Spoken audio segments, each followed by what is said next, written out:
Olá, vamos sempre com alegria dando seguimento ao estudo da Revista Espírita de Allan Kardec, essa obra grandiosa do nobre codificador, ainda muito esquecida e ignorada pelo movimento espírita. E estamos iniciando já o 6º ano da revista, 1863. E vamos aqui estudar hoje o mês de janeiro. O mês de janeiro contém 12 itens, artigos, sempre de grande valia para o nosso entendimento da doutrina, para percebermos a pedagogia incomparável de Allan Kardec. E aqui ele vai dar seguimento logo no primeiro artigo sobre aquele estudo sobre os processos de Morzine. Nós vimos isso em abril de 62, ele apenas noticia genericamente o fato de uma obsessão coletiva numa determinada comuna, e em dezembro de 62 vimos, portanto no nosso estudo anterior, Kardec começa a fazer um aprofundamento em torno da obsessão, trazendo para nós alguns conceitos básicos, princípios gerais, para que possamos entender a obsessão. Hoje, o 2º artigo, e veremos que, ao longo dos nossos estudos, teremos mais 2 ou 3 artigos envolvendo os processos de Morzine. Então, quando nós agrupamos esses artigos, que estão aí esparsos na Revista Espírita, de 62, 63, e acredito que chega até um artigo em 64, é um verdadeiro tratado para entendermos a influência espiritual e a obsessão. Então, vale a pena esse estudo em conjunto.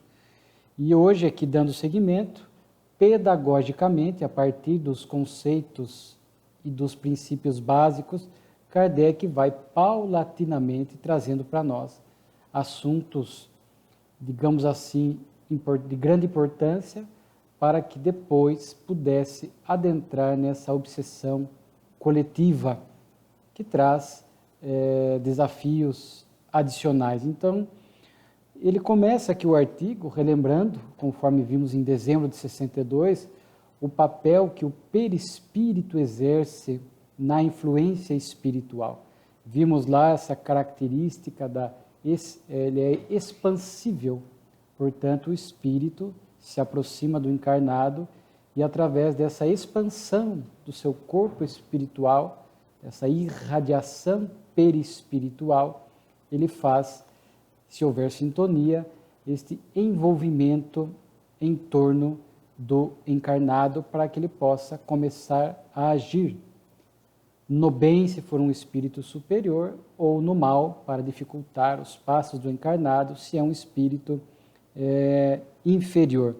Então, Kardec aqui relembra, que o perispírito é o agente sensitivo, o órgão através do qual ele age. Pela natureza fluídica e expansiva do perispírito, o espírito atinge o indivíduo sobre o qual quer agir, rodeia-o, envolve-o, penetra-o e o magnetiza. E aí Kardec traz uma frase importante: o homem que vive em meio ao mundo invisível está incessantemente submetido a essas influências, do mesmo modo que a haz da atmosfera que respira. Então vejamos que o Espiritismo descortinou essa realidade, esta lei da natureza desconhecida de muitos.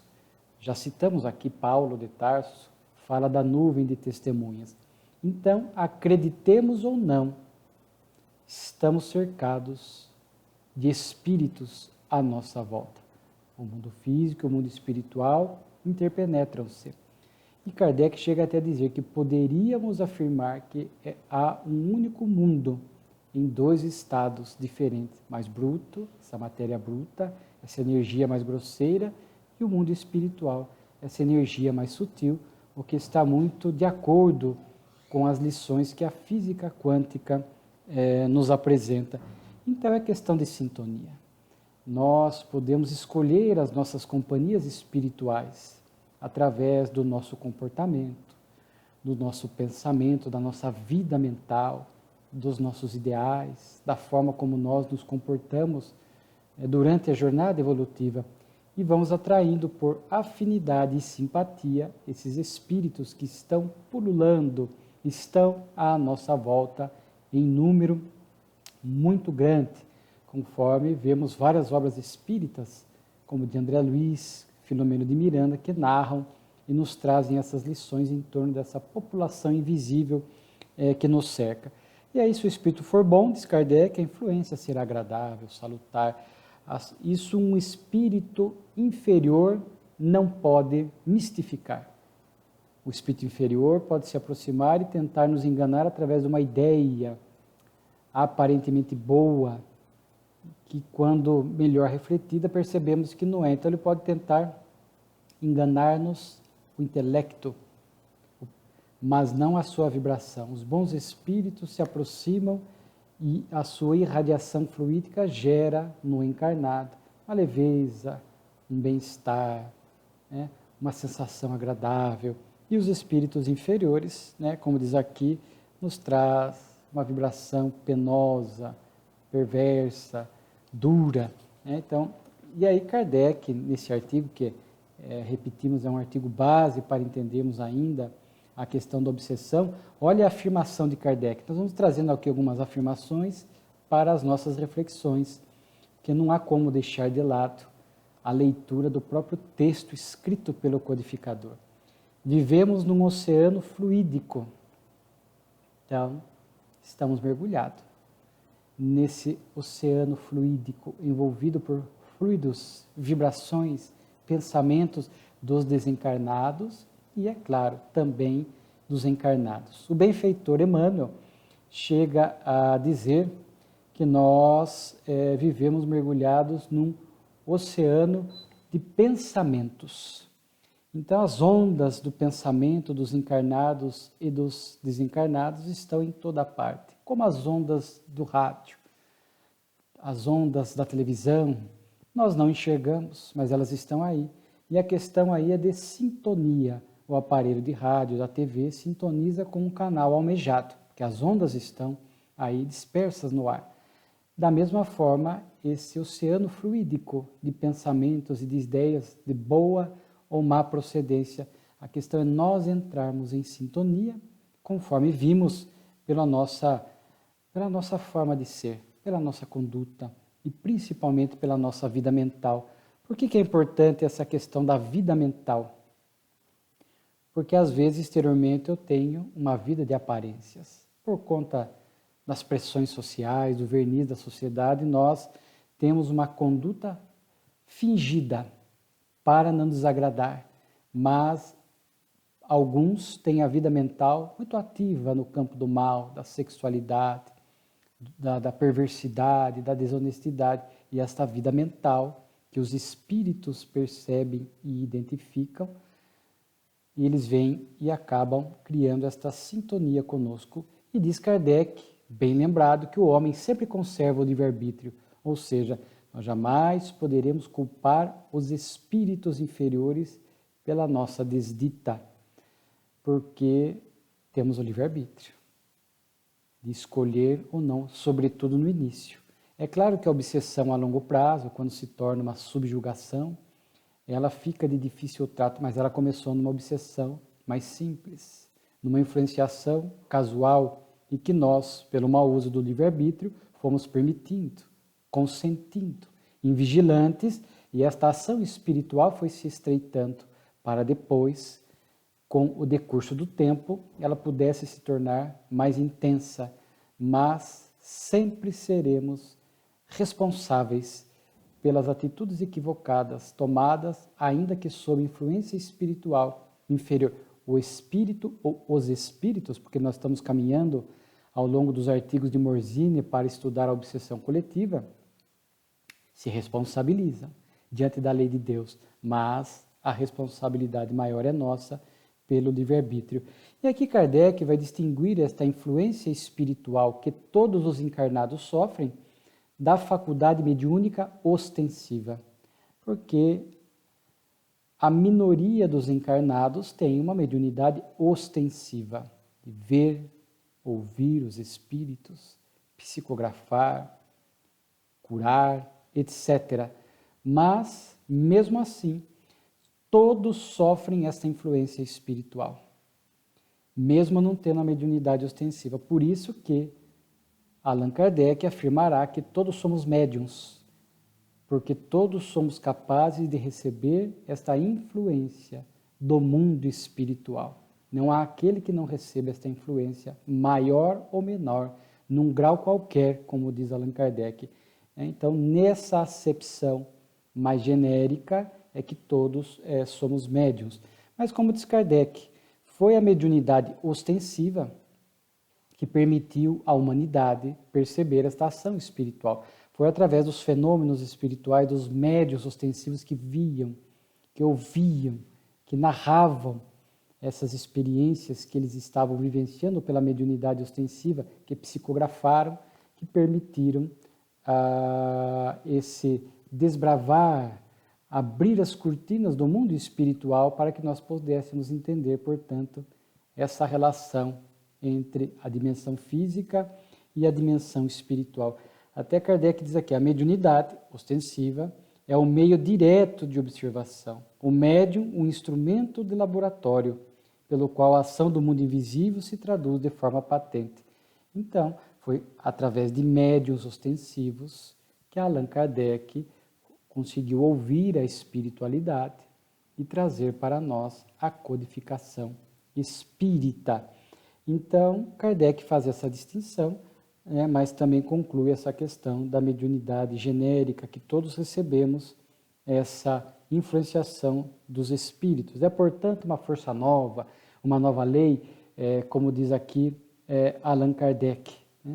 E aí ele vai falar dessa ação dos maus espíritos, que pode ter uma intensidade e uma duração variadas. Quando nós estudamos a obsessão, sobretudo em O Livro dos Médiuns, se não me falha a memória, no capítulo 23, que cuida das obsessões, que é um dos escolhos da mediunidade, mas também é uma das provas pela qual a humanidade passa, a influência espiritual inferior, porque a Terra ainda é o mundo inferior, porque nós ainda somos espíritos inferiores, com algumas exceções, é claro, de forma que pululam em torno de nós esses espíritos inferiores, que nada mais são do que as almas dos homens que deixaram o corpo pela desencarnação.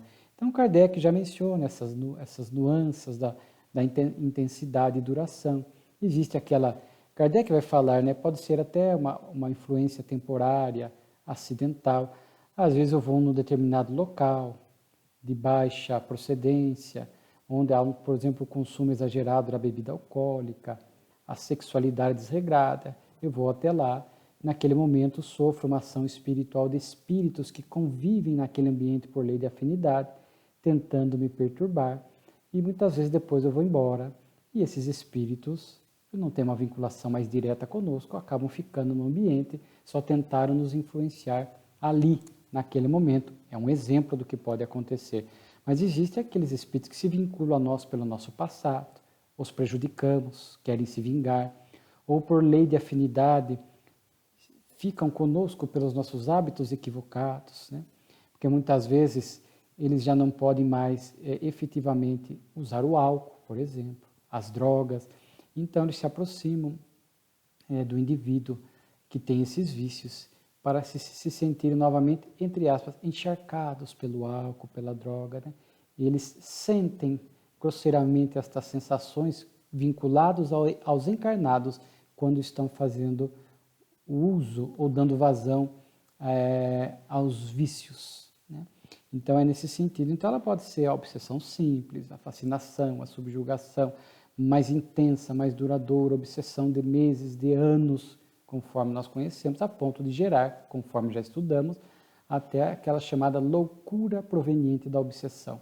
É quando a obsessão se prolonga, e a presença desse espírito junto ao encarnado por longo tempo, por conta das vibrações pestilentas que ele traz, vai naturalmente afetando o físico, o emocional, e o indivíduo entra nesse estado de loucura, mas não a loucura patológica, de lesão cerebral, mas essa loucura produzida pela obsessão. Então existe também a temporária e a acidental. Kardec cita aqui até um exemplo de um espírito na casa do senhor Indermubble de Berne, e onde o espírito aparece ali e acaba agindo sobre o administrador, sobre o jardineiro da casa, mas tudo de uma forma ocasional, tanto que o proprietário da casa, que era médium, junto com a sua esposa, evocam este espírito e ele simplesmente estava querendo chamar a atenção porque estava carente de preces. Então era uma ação ocasional apenas para chamar a atenção dos moradores.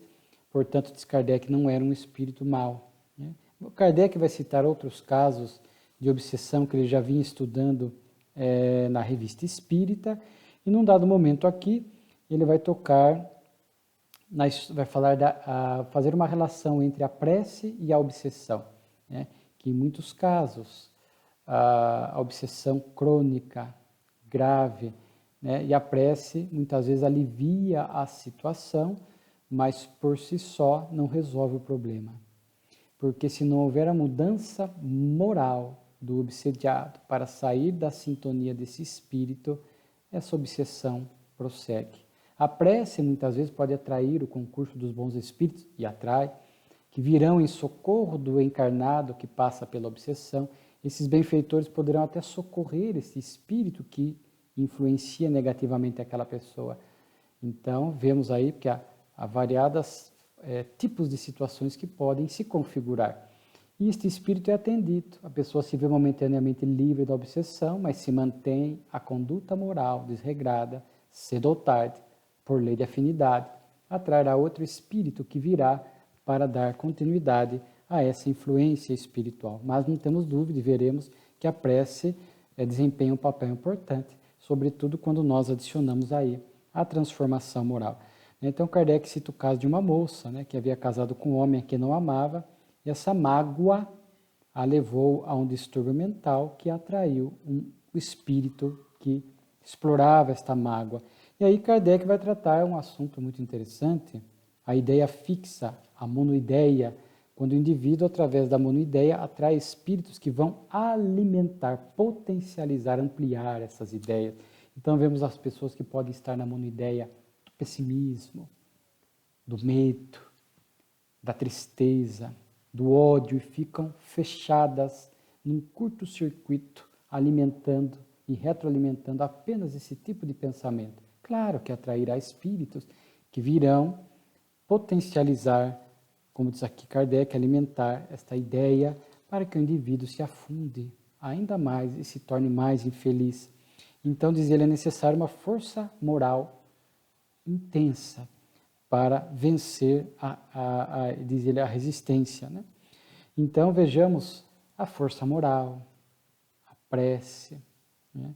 O concurso dos bons espíritos, que certamente virão ajudar. Tudo isso auxilia na libertação de uma influência espiritual inferior. Inclusive, Kardec, no caso dessa moça, ele conta que, inclusive, foi recomendado que 6 amigos, pessoas, orassem por ela durante um longo período, consecutivamente, durante um mês, para que ela pudesse receber ali um alívio na sua situação, por conta da corrente fluídica, diz Kardec, a ação magnética positiva que a prece gera em favor daquele que é por ela beneficiada.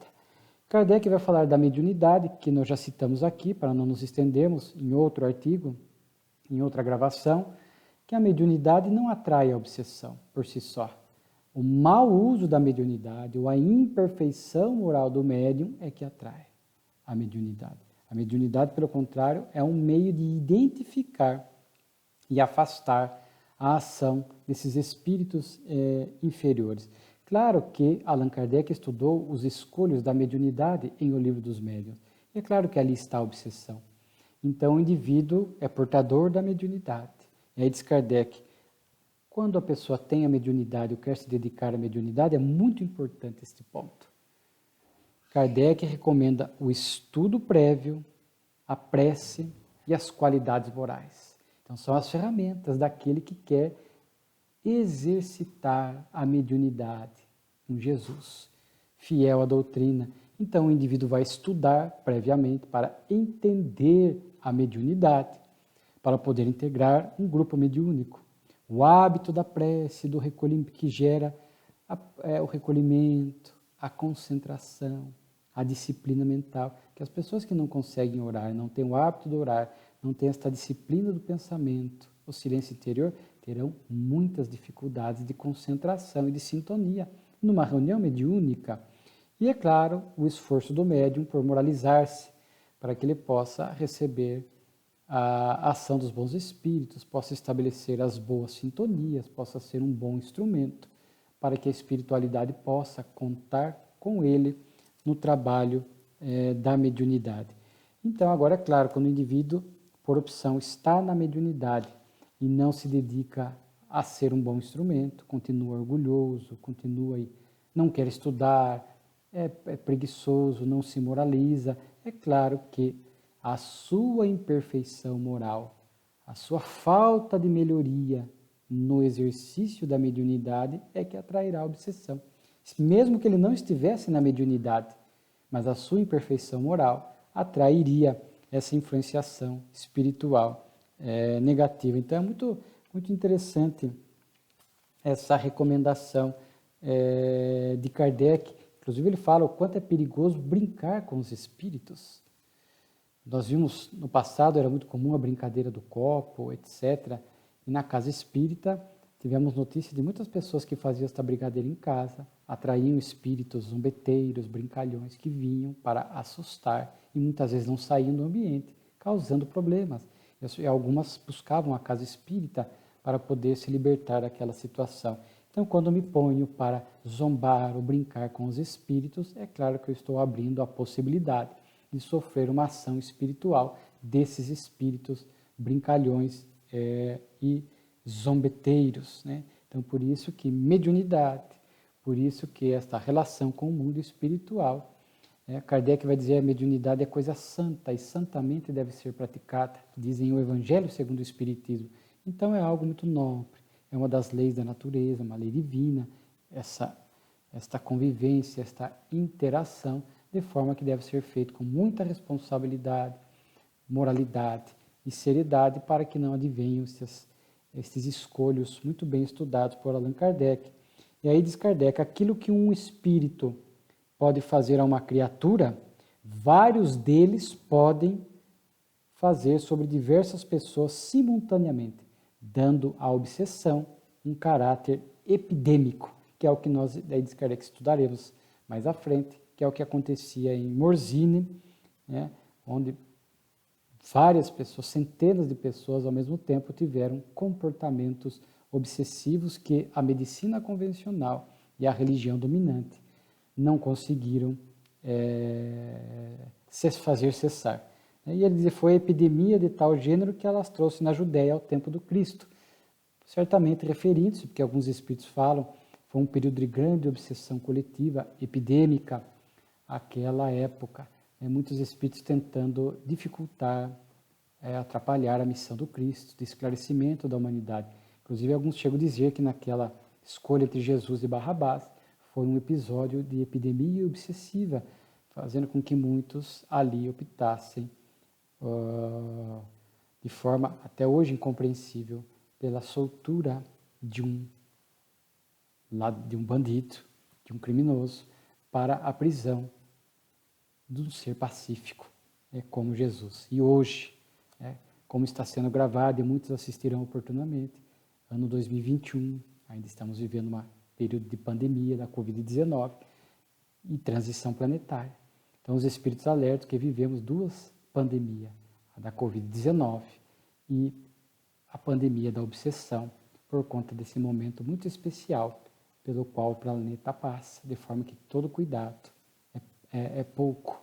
Vigilância, oração, as recomendações do Evangelho, a prática do bem, o amor a Deus, ao próximo e a si mesmo, para que possamos estabelecer as conexões espirituais de boa qualidade, que se transformarão em motivação e êmulo para que possamos seguir no caminho do bem.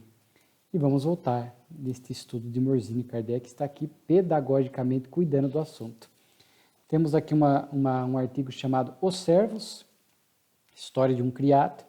Kardec narra aqui de uma família de alta sociedade, que tinha um jovem criado e um rosto fino, inteligência, que nos chamou a atenção pelo seu ar de distinção, pela sua educação. Nada em seus modos denotava inferioridade.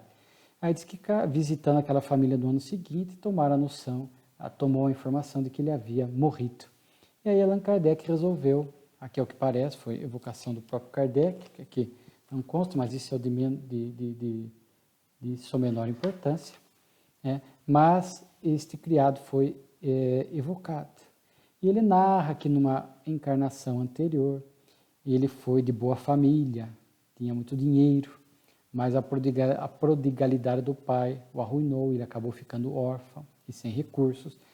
E o atual patrão, muitos chamam de amo, o atual patrão, o senhor G, foi quem em vida anterior o havia acolhido e educado como filho, dando-lhe uma boa educação. E aí, na atual reencarnação, ele quis vir para uma prova, para testar o orgulho, já que na anterior ele teve boas condições econômicas, foi bem educado, e etc. Ele queria testar o orgulho dele agora numa condição servil, de criado, e o patrão dele seria o mesmo que o educou na vida anterior. Então, havia um vínculo. Inclusive, nas respostas aqui, ele vai dizer que muitas vezes nessa relação do servo com o seu patrão, às vezes há essa conexão de vidas passadas. E ele diz que venceu esta prova, porque ele era um espírito ali numa condição servil, naturalmente que sofreria a tentação do orgulho, poderia se revoltar diante daquela situação de servidão, etc.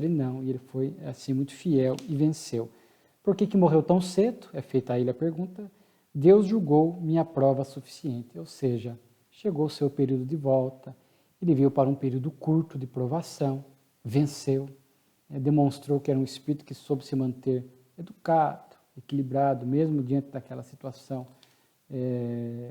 uma situação de viver como um servo, ali na casa, não se revoltou e soube manter uma postura educada. Então, venceu, como ele diz aqui, soube aproveitar a prova. Porque nós já vimos aqui, também no estudo anterior, o quanto o espírito pode falir diante da prova ou da expiação, tomando atitudes que o Evangelho, segundo o Espiritismo, chama de mal sofrer, a revolta, alguns buscam os vícios, suicidam-se, gerando novas provas ou novas expiações em cima daquelas que não foram vividas com dignidade e acabam ainda mais complicando os seus passos evolutivos. Então aqui é a história de um espírito que conseguiu vir numa situação desafiadora, que sempre vir como servo, alguém que vai receber ordens, que não ia ter muito espaço na casa, que ia cuidar dos trabalhos mais simples, ainda mais um espírito que numa vida anterior tinha recebido uma boa educação, uma boa instrução, tinha tido posses, agora inverte o seu papel já na próxima reencarnação. Muitos fazem a revolta, e muitos pedem como prova mesmo, para viver uma situação extremamente hostil e desafiadora e se manter fiel aos valores, aos bons valores, e este espírito consegue. Depois tem aqui um artigo chamado Boidieu, na 10ª representação da Dama Branca.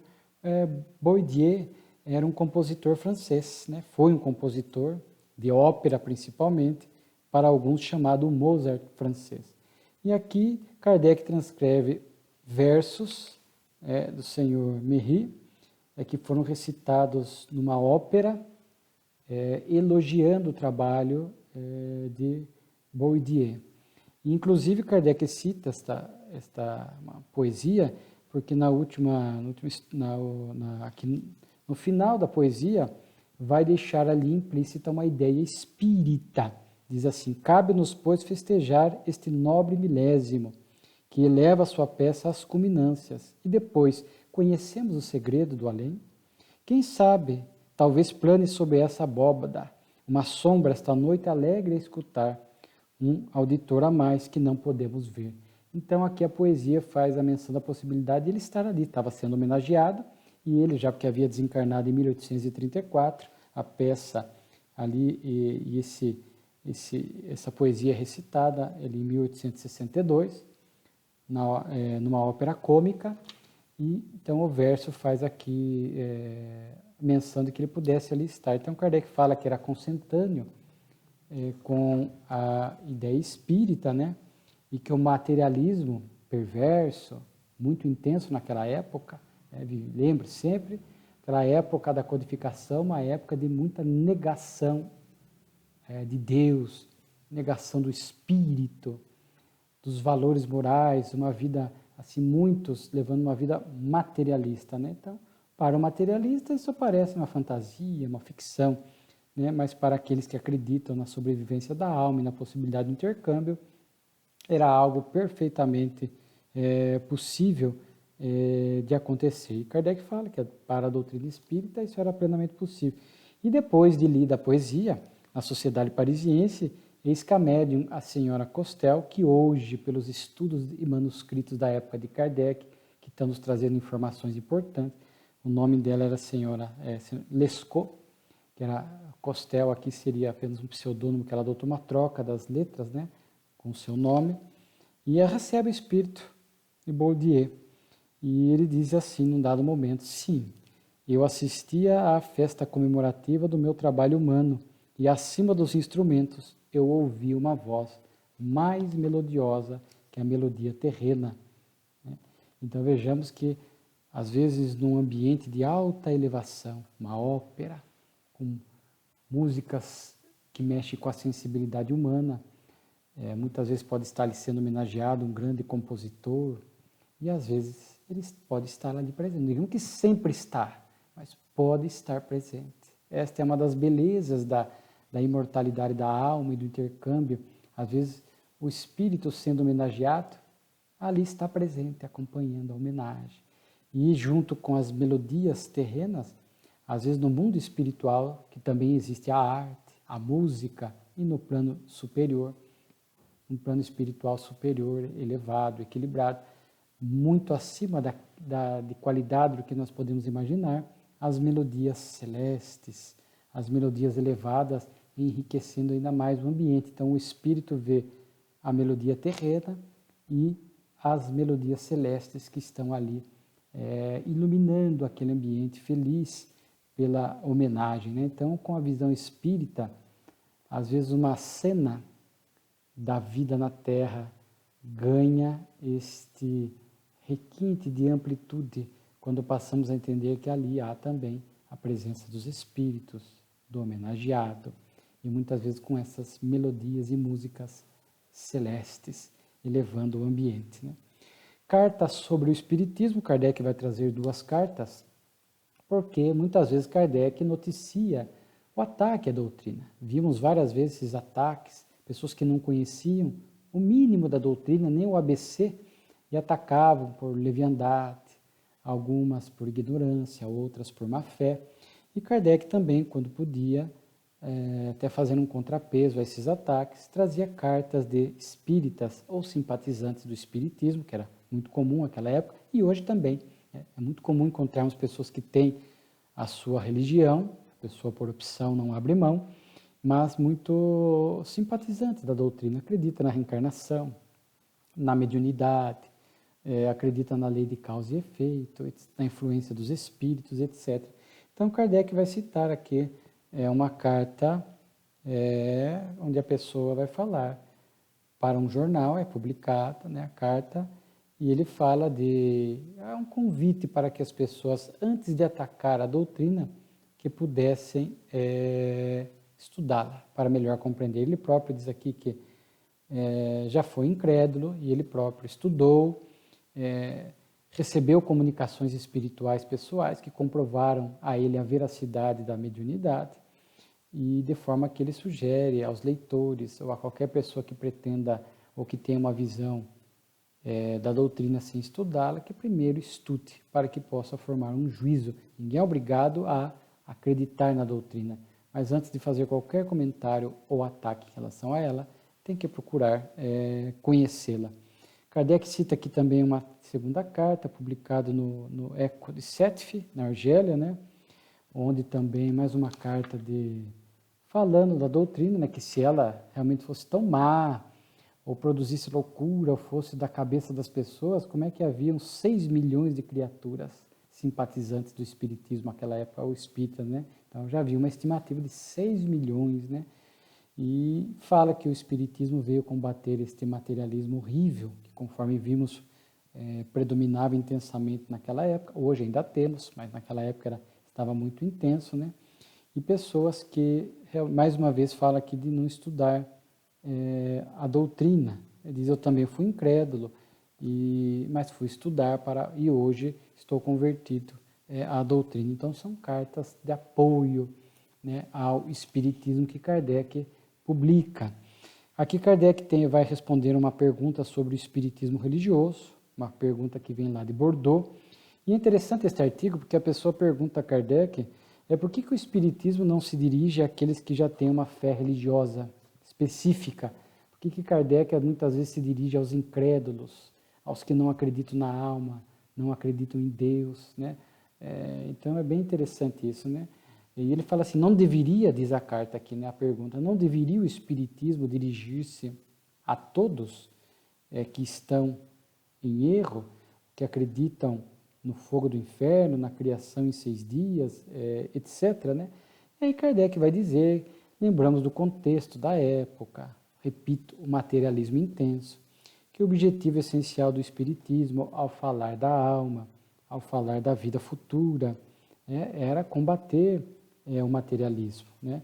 De forma que falava da vida futura para se opor a esses incrédulos, trazendo aos incrédulos um material para que ele pudesse pensar e refletir e sair da incredulidade ou da dúvida. Kardec diz, os incrédulos e os duvidosos formam uma classe muito especial. Mas Kardec vai insistir num ponto da doutrina que é uma das virtudes do Espiritismo, não viola consciências. Kardec dirá muitas vezes na revista, vence ao Espiritismo porque se necessita dele. O Espiritismo, já dissemos, não faz proselitismo. Ele não tem preocupação com conversão religiosa.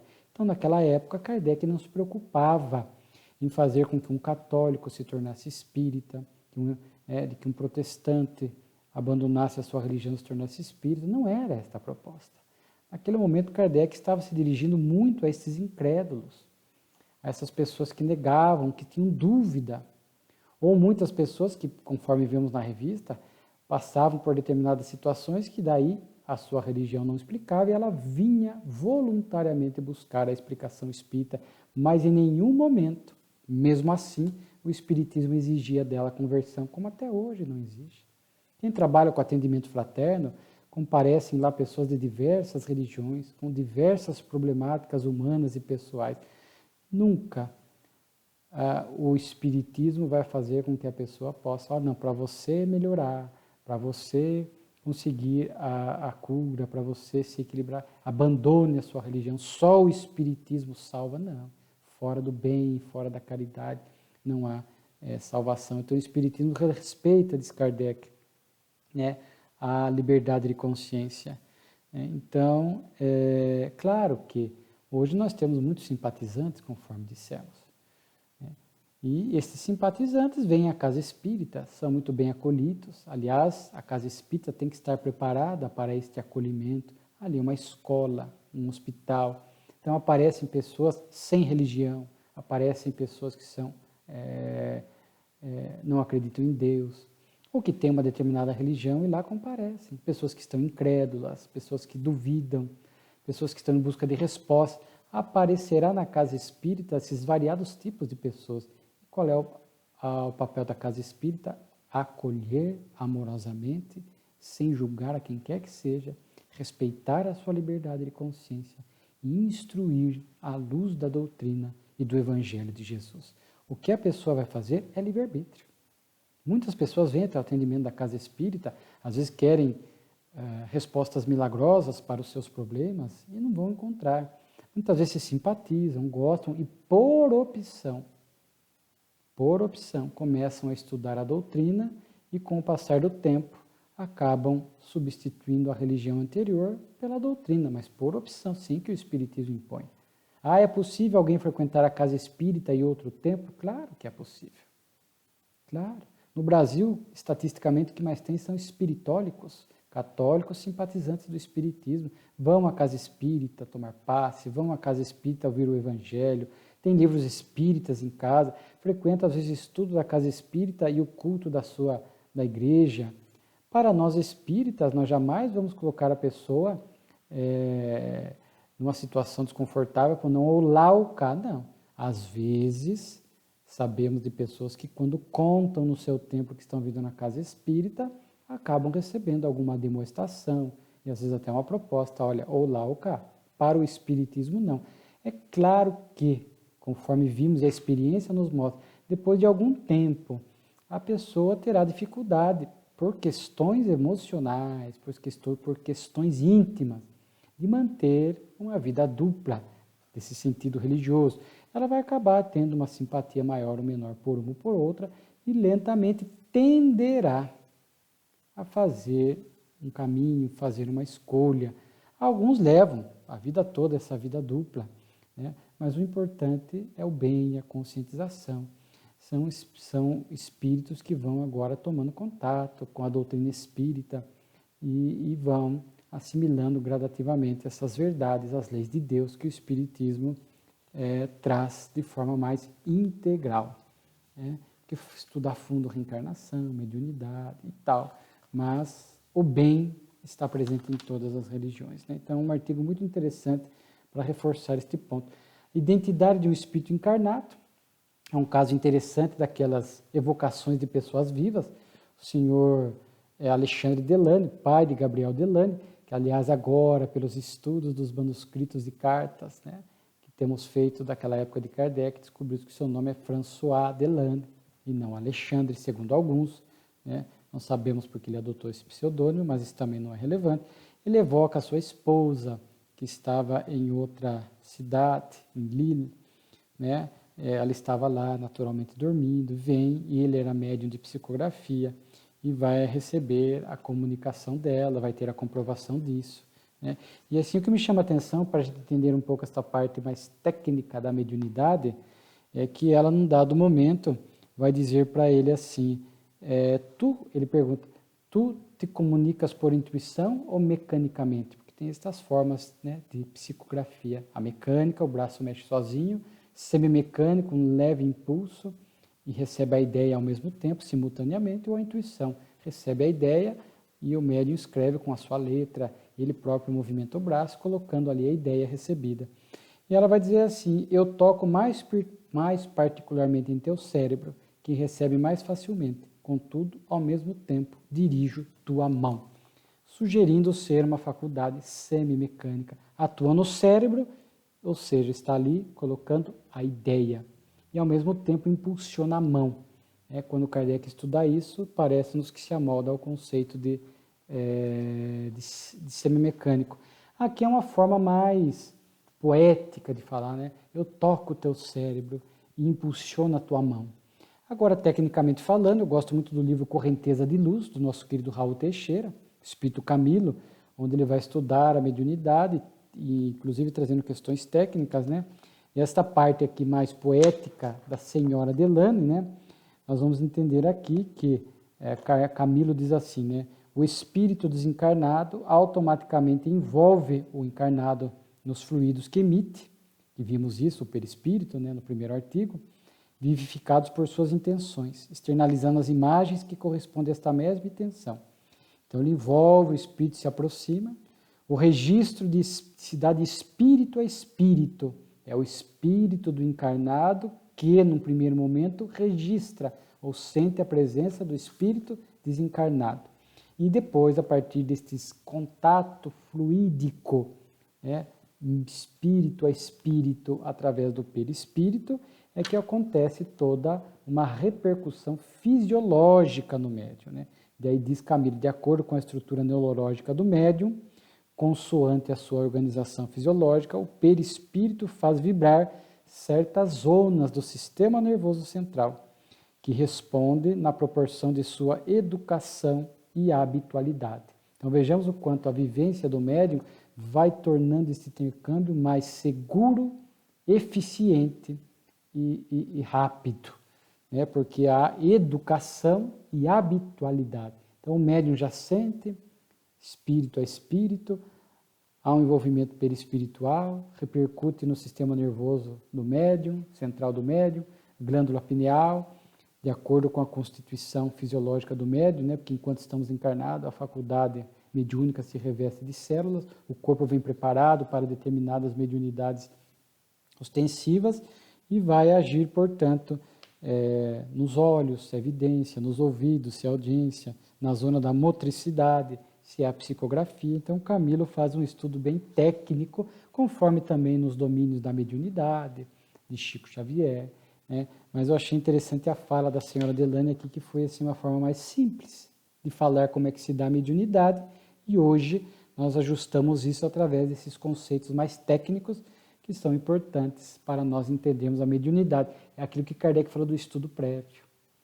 Se vai um médium para uma reunião mediúnica, ainda que ele tenha a psicografia natural ali, desabrochando, mas não estuda, ele sequer entende o que está acontecendo com ele. É importante que o médium saiba o que está acontecendo com ele na hora do transe mediúnico, na hora da psicografia, como é que o espírito se aproxima, que área que ele toca, que área que ele aciona, e as formas de psicografia, se é a psicografia.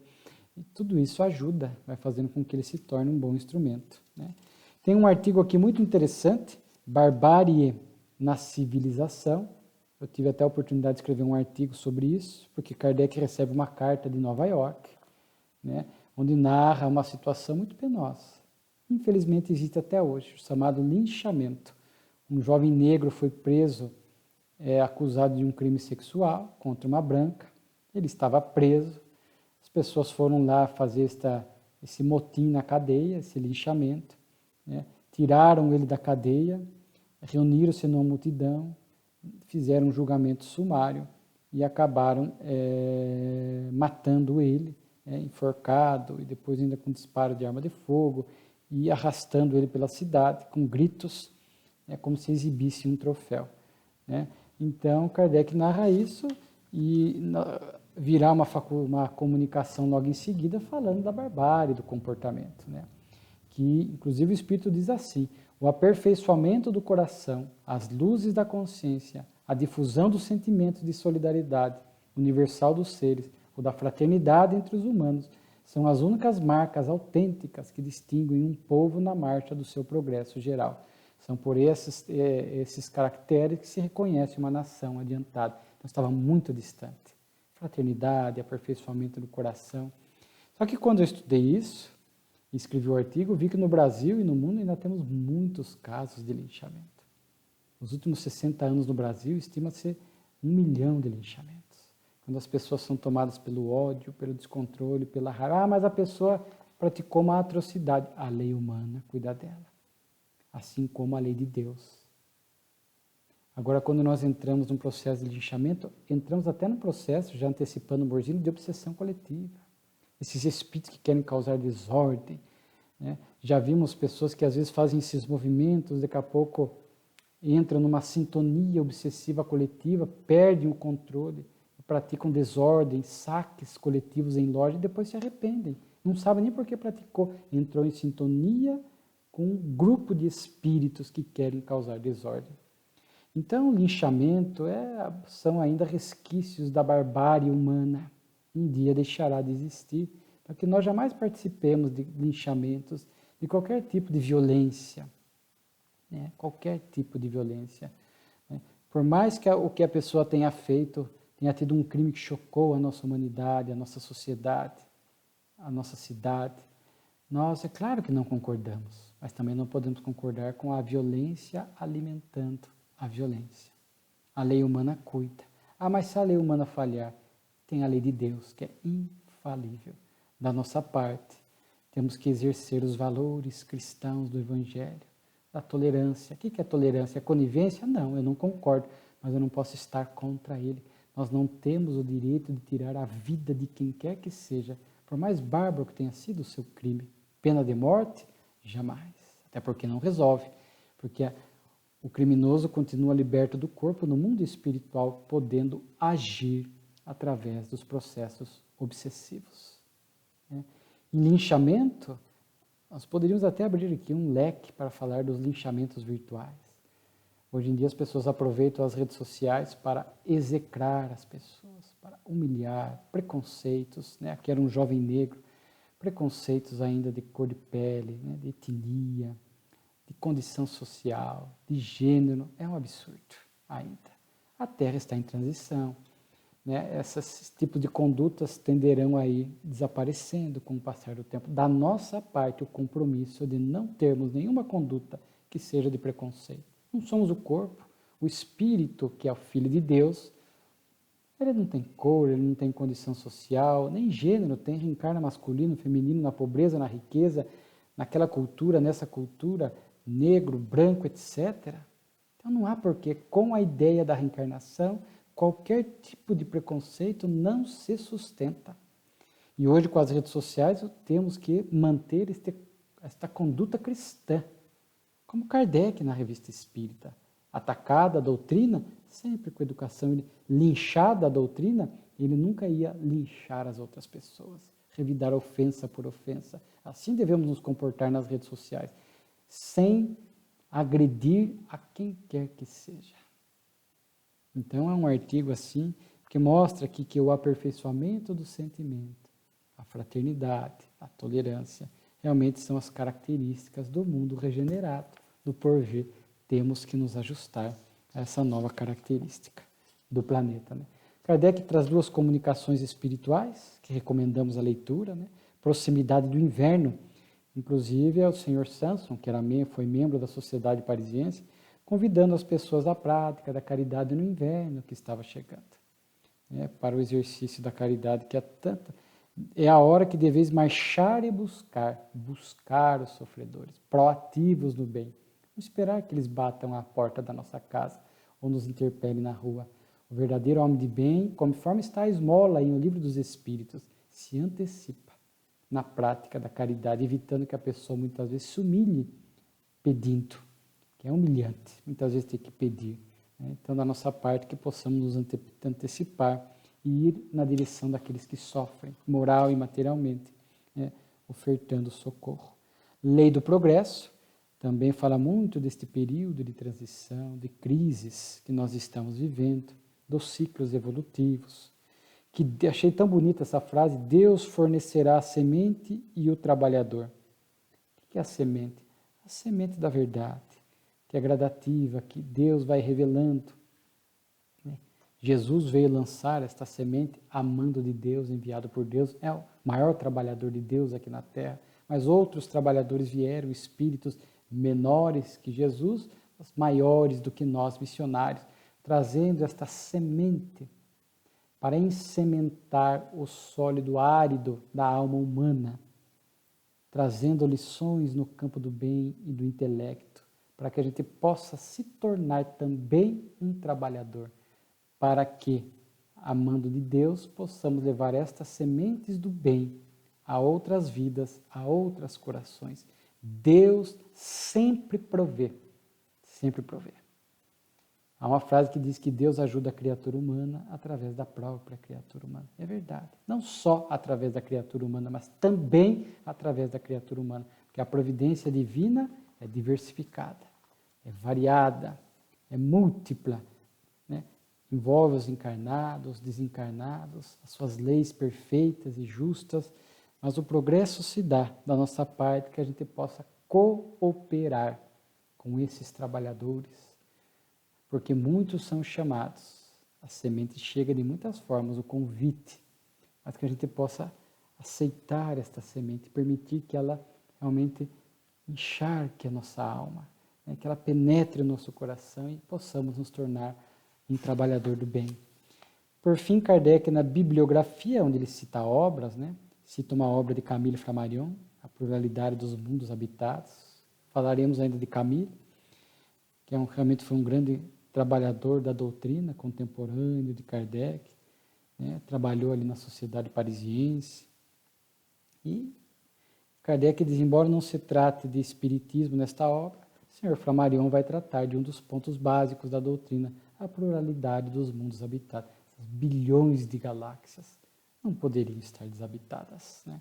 Então, ele cita essa obra, enaltece a obra, enaltece o jovem Camille Flammarion, que tinha 20 e poucos anos apenas à época, e já se tornava um promissor trabalhador da doutrina, certamente um espírito que trazia esses conhecimentos de outras vidas e logo se identificou com as propostas da doutrina, demonstrando esta precocidade intelectual que somente a reencarnação explica.